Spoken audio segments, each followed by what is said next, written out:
hama sapeni chilai muna hedabang pha lo thei dinga panmun ka chanjin program ho gung ho chunga akipa thok sein siketing le hedabang pha ai ma sawa pathin ei pui huina zalo hi zen pathin thangwa nei pivin he pathin wa chela kada in hoya khona ei pan pi hung ham tin tila chen sang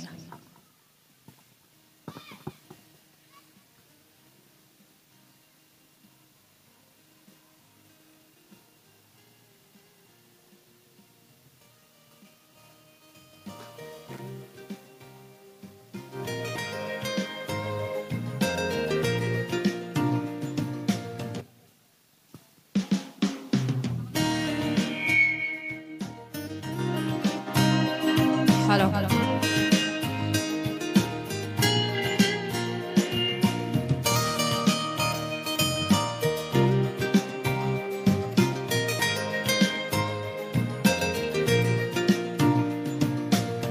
Kada in hoya kuna ay banti hung hamti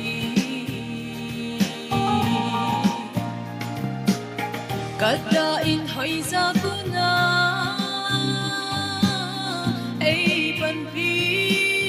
hung hamti bagaya ko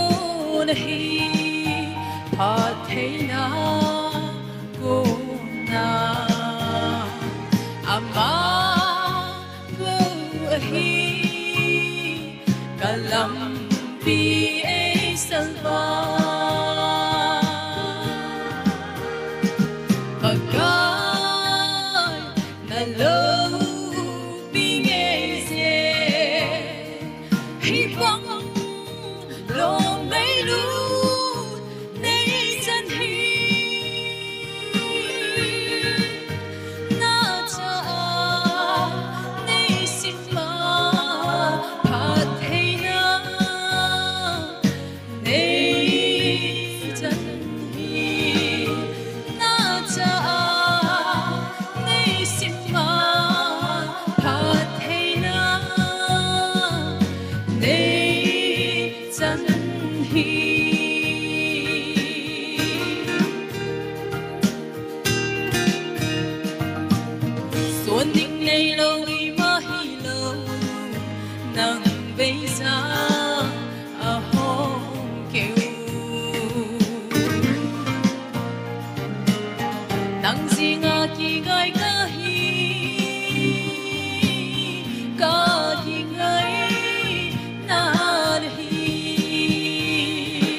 Hung Hamdi